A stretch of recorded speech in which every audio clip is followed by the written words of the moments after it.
capítulo 21, pastora? Isso. Então Jó respondeu: escutem com atenção as minhas palavras, seja esse o consolo que vocês haverão de dar. Suportem-me enquanto eu estiver falando, depois que eu falar, poderão zombar de mim. Aqui, quando ele fala suporte-me quando eu estiver falando, pastor, depois vocês podem zombar ou podem concluir o que foi. É aquilo que eu falei, mantenha a sua mente aberta, é isso que ele está querendo dizer. Não me interrompam. Depois vocês tiram né, as conclusões de vocês, tá? Agora olha o tópico que ele vai entrar agora e tocar, tá? Sobre a questão do sofrimento, do justo, do injusto, do ímpio, tá? De quem é justo, olha lá. Acaso é dos homens que me queixo? Por que não deveria eu estar impaciente? Olhem para mim e ficarão atônitos. Tapem a boca com a mão. Quando penso nisso, fico aterrorizado. Todo o meu corpo se põe a tremer. Por que vivem os ímpios? Por que chegam à velhice e aumentam seu poder? Só um pouquinho. Versos 4 ele fala assim, acaso é de homens que eu me queixo? Aqui ele está apontando agora, tá? Não estou me queixando de homens. Não, ele está apontando agora. O que eu vou dizer a partir de agora, eu estou falando, não é que eu contra Deus, mas eu aponto para Deus, não para homem, tá? Então, Jó vai apontar para Deus. Por isso que você vai ter a nítida sensação que Jó está brigando com Deus ou está acusando Deus de alguma coisa. Mas ele está dizendo, não é de homens, eu estou falando de coisas concernentes a Deus. E o verso 7, então, ele começa a falar sobre o ímpio. Ele fala, por que vivem os ímpios? É uma pergunta. Né? Por que chegam à velhice e aumentam o seu poder? Aqui, dentre outras palavras, pastor, ele vai dizer o seguinte, tá? Observem que há ímpios, tá? Que se dão mal no final, mas há ímpios que não se dão mal no final. Vocês estão dizendo que eu estou nessa condição por causa do mal que eu fiz. Então, como é que vocês me explicam que há ímpios que o final deles, né, da vida deles, é triste, mas há ímpios que o final da vida deles não é triste? Olha só, é essa reflexão que ele vai levar. Vamos lá. Porque daí ele continua falando a respeito dos ímpios, né? Eles veem os seus filhos estabelecidos ao seu redor e os seus descendentes diante dos seus olhos. Seus lares estão seguros e livres do medo. A vara de Deus não os vem ferir. De novo, apontando para Deus, com quem diz? Eles veem os filhos dele crescendo, tudo vai bem. Nada acontece Eles com são eles. ímpios, eles fazem as coisas erradas, mas tá? E agora olha como ele aponta para Deus, tá? Esse último versículo que a pessoa leu, repete para mim. Seus lares estão seguros e livres do medo. A vara de Deus não os vem ferir. Deus não mandou a vara lá. E ele falou assim, olha, isso é um fato, ninguém pode negar. Sabe? Aquela coisa assim, não, todo mal vai ser punido, tá? É verdade, não quer dizer que todo mal aqui na terra será punido. Mas vamos lá, não conclua nada ainda, primeiro vamos continuar. Seus touros nunca deixam de procriar, suas vacas dão crias e não abortam. Ele solta os seus filhos como um rebanho. Seus pequeninos põem-se a dançar. Cantam acompanhando a música do tamborim e da harpa. Alegram-se ao som da flauta. Os ímpios passam a vida na prosperidade e descem à sepultura em paz. Olha só o que o Jó está falando. E por que ele está falando? Ele está contra-argumentando por quê, pastor? Porque os outros estão falando o seguinte, olha, você está nessa condição porque você pecou, porque você em algum momento foi ímpio. Então ele está dizendo, não, gente, essa tese de vocês aí não está completa. No mínimo, então, se não está certa, ela não está completa. Porque é o seguinte, é fato que tem ímpios que vivem felizes. Descem a sepultura em paz. Né? Tem os seus filhos ao redor da sua mesa. Então, assim, se fosse todo ímpio, aquela coisa, foi ímpio, foi um pecador, aquela coisa, gente, todo traficante, esse teve uma morte terrível, todo estrupador, esse Deus. Não, tem uns irmãos que passaram aí pela vida, entendeu? Tanto é que muitos querem ser igual. Porque se todo mundo tivesse um final triste, talvez, né? Poxa, então, o que Deus está fazendo? Será que Deus está dormindo aí no ponto? Vamos, calma lá, continue nessa linha de raciocínio de Jó, para você ver. Contudo, dizem eles a Deus, deixa-nos, não queremos conhecer os teus caminhos. Quem é o Todo-Poderoso para que o sirvamos? Que vantagem temos em orar a Deus? Quem que está falando isso? O ímpio. O Jó está falando assim, olha, eles dizem o seguinte, por que eu preciso de Deus? Quantas vezes você vai lá falar de Jesus para eles? Mas o que eu quero com Jesus, gente? Eu tenho tudo. E daí que eu faço coisa errada. Nada me acontece, nada me pega, né? Quer mais que esse show de corrupção que aconteceu no país, está todo mundo sendo absolvido. Mas por que ele precisa de Deus? Daí ele fala, deixe-nos, não queremos conhecer os teus caminhos, tá? Quem é o Todo-Poderoso para que sirvamos? Quem que é esse cara aí? Isso aqui é Jó dizendo, olha, os ímpios dizem isso. Daí ele fala, que vantagem temos de orar a Deus? Não dá até vontade de você negar a fé, gente? Não dá vontade de negar a fé. Ele fala assim, vamos negar a fé, vamos viver na vida errada aí, né? Porque dá mais certo. Mas veja bem, Jó está falando de um fato. Ele não está falando de um factoide, não. Ele falou, gente, vocês podem provar isso. Não é o que estou falando. Né? Veja se não existe. Sim, tem gente sim que se dá mal. Tem.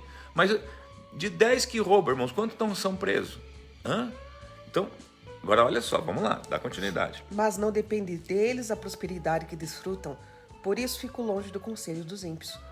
Pois quantas vezes a lâmpada dos ímpios se apaga, quantas vezes a desgraça cai sobre eles, o destino que em sua ira Deus lhes dá? Quantas vezes o vento os leva como palha e o furacão os arrebata como cisco?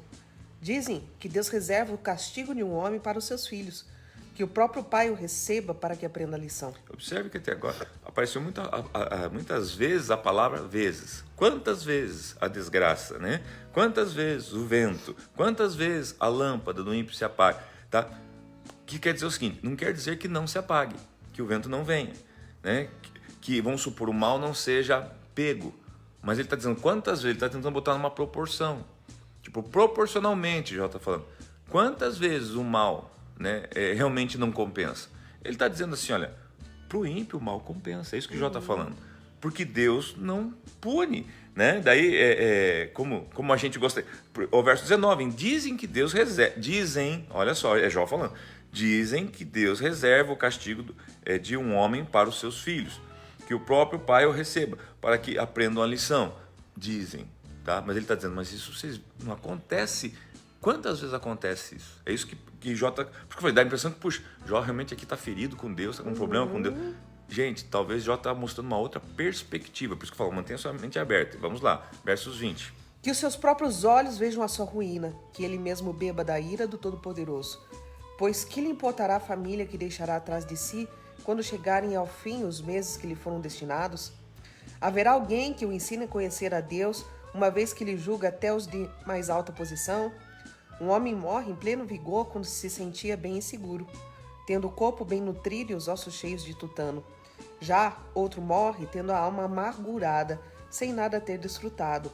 Um e outros jazem no pó, ambos cobertos de vermes. Sei muito bem o que vocês estão pensando, as suas conspirações contra mim. Onde está agora a casa do grande homem? Vocês perguntam. Onde é a tenda dos ímpios? Vocês nunca fizeram perguntas aos que viajam? Não deram atenção ao que eles contam?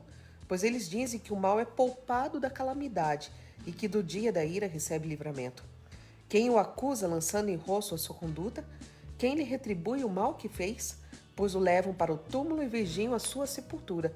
Para ele é macio o terreno do vale, todos o seguem e uma multidão incontável precede. Por isso, como podem vocês consolar-me com esses absurdos? O que sobra das suas respostas é pura falsidade. Gente, então aqui, entre os palavras, qual que é a tese, vamos chamar assim, a tese que Jó está sustentando? Jó está sustentando o seguinte, gente, vamos trabalhar com o fato. O fato é que a gente quer acreditar e quer sustentar a tese de que todo mal, tá? Aquela coisa, a pessoa faz o mal, mas um dia ele vai colher o mal. Isso é verdade, tá? Mas a gente precisa completar essa verdade. Ele vai colher o mal? Ele vai colher o que plantou? Vai. Quando? Talvez aqui a questão é no quando. Porque na nossa cabecinha, o quando é os 80 anos que nós vivemos, os 90 anos que nós vivemos, os 100 anos que nós vivemos. É o quando. Se Deus não fizer nesse quando, então Deus já foi o mal. Porque Deus fez com que eu tivesse que abrir mão de uma série de coisas para não ser ímpio. Deus fez com que... Fez não. Ele me sugeriu que para mim ser justo eu teria que dizer não para um monte de coisa, abrir mão de ter um monte de coisa nessa vida aqui. Então assim, Deus está sendo mal comigo, que estou querendo ser reto, justo, íntegro, e Deus não está sendo, e Deus está sendo bom com quem é ímpio e vai viver um vidão aqui na Terra. Se a gente olha esse período de tempo. Agora, quando você olha a sua vida como uma eternidade, aí já muda todo o sentido. Porque a nossa vida aqui, esses 80 anos, 90 anos, ele é um punhadinho de água no meio de um oceano. né? A eternidade é o oceano. Então, Deus está olhando o quê? O punhadinho de água ou o oceano? É o oceano, tá? Entendamos uma coisa. Então, o que o Jó está dizendo, querendo falar o seguinte: entenda que Jó está agora tentando fazer a defesa dele com relação à acusação que fizeram para ele. Com quem diz: o que você está passando aí nessa água na palma da tua mão, né? Ou seja, que é no período de... é consequência de uma vida ímpia. Ele está dizendo: não, gente, vocês desculpem, mas não é não. Tá? Não é porque vocês veem aí ímpios serem punidos, né? Agora, só porque eu estou passando por isso aqui, vocês estão me comparando aos ímpios. Não, eu posso ser um justo sim passando por isso.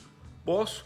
Até porque ele fala assim: eu sei quem para onde e para que eu estou plantando. Eu estou plantando para uma eternidade. Eu sei que Deus me conhece, vai me conhecer, vai me reconhecer, né? Ele fala, e os ímpios não. Ele chega a fazer comparação quando ele pega ali dois homens que vai para o pó, né? Quer ver? Eu não lembro aqui exatamente aonde que está. Aqui, o verso 23, 24 e 25, né? Quando ele fala assim: um homem morre em pleno vigor, daí no 25 ele fala: um homem morre tendo a alma amargurada. Usando esses dois exemplos, ele falou: os dois vão pro pó. Enfim, então assim, gente, talvez assim, esse final do capítulo 21, você termina ele pensando: puxa, mas adianta? Então adianta eu seguir a Deus? Adianta eu abrir mão e dizer não para tanta coisa que os ímpios fazem e alegram o coração deles nesse pequeno período de tempo que nós chamamos de vida aqui na Terra? Poxa, mas eu estou correndo um risco grande, né? Porque vai que não existe eternidade, então eu estou perdendo meu tempo. Eu podia ser bandido, eu podia ser, né, um ladrão, eu podia ser uma pessoa mentirosa e me dar bem, porque de cada, quem sabe, 1000 desses homens mal, pastora, 10 se dão mal. A gente vê uns 10%, e o resto vai bem, morre, vai deixando legado de maldade, de tráfico, de roubo, de um monte de coisa, e nada acontece, e por isso incentiva eles cada vez a fazer mais. Só que aí que tá, e se a vida não for só esses 80 anos e 100 anos, for uma eternidade? Aí, gente, eu digo para você assim, você vai estar apostando, né? Apostando em algo que não vai ter volta. Por que não vai ter volta? Porque se esses 80 anos, 90, 100 anos, de repente, justamente a prova para nós sermos aprovados ou não para a eternidade, é aonde você é reprovado, é onde realmente você tem o verdadeiro prejuízo, tá? Agora, você pode ter um pseudo prejuízo aqui na terra, do time diz: puxa, mas eu fui justo, eu fui honesto, eu busquei a Deus, eu fui temente a Deus, eu adorei a Deus, eu busquei, tá? Mas olha, minha vida não foi assim aquela coisa toda, tipo Jesus, né, gente? Porque Jesus também, se você for ver, né, meu Deus, só viveu 33 anos, morreu na cruz, crucificado, uma coisa assim tão, né, tão triste. Se for ver só de Jesus, tão triste, tá? Mas o que ele provoca no oceano de uma eternidade? Ele provocou o quê? Né? A salvação de todos os que creram nele. Então, gente, aqui é Jó, na sua amplitude da visão celestial, ele contra-argumentando com os seus pares, dizendo assim: gente, cuidado, esse pensamento de vocês, no mínimo, ele é limitado. Ele está limitado a esse período que vocês chamam aí de vida, tá? E que, partindo desse pressuposto de vocês, pode até ser que existe alguma razão. Mas será que é só isso? Então, volto a dizer, aqui então ele abre a mente para que a gente possa pensar muito além e fazer as nossas decisões de escolha. Talvez agora o teu coração tá vendo? Por isso que não vale a pena mesmo. Ah, não, olha, eu tô cansado de ser bonzinho, tô cansado de fazer o bem, tô cansado de querer ser certinho. Todo mundo faz mal e parece que nada acontece. De certa forma, olhando em proporção, você tem razão. A proporção de quem se dá mal é bem menor do que a proporção, tá, de quem é punido pelo mal que faz. Porém, a vida não se limita a esses 80, 90, assim, de repente é só a prova do vestibular, gente, para a eternidade. Tá? E aí sim, né, você vai correr o risco, tá? Então, continue acompanhando a gente, a história de Jó daqui para frente. Amanhã eu acho que amanhã a gente entra mais num diálogo de Elifaz novamente, vai vir novamente um ciclo, né? Elifaz, Bildad, Zofar, de novo, entendeu? E vale muito a pena você acompanhar aí, porque a gente aprende muita coisa acerca da nossa vida com Deus, pastor. Eu lembrei quantas vezes, pastor, mas até você mesmo me perguntou, às vezes, algumas coisas assim, puxa, mas, né? É assim. Às vezes a gente pega o versículo como de Davi, né? Ah, mas eu não vou morrer sem ver, né? O bem na terra dos viventes. Gente, tem gente que morre sim, sem ver o bem aqui na terra. Porque a vida não está limitada nisso aqui, por favor. É importante a gente ter a nossa mente aberta, sabe assim, porque senão a gente vai cair num ciclo assim. Se as coisas estão acontecendo bem na minha vida, é porque eu estou fazendo algo bom. Se as coisas não estão acontecendo bom, é porque eu não estou sendo bom e justo.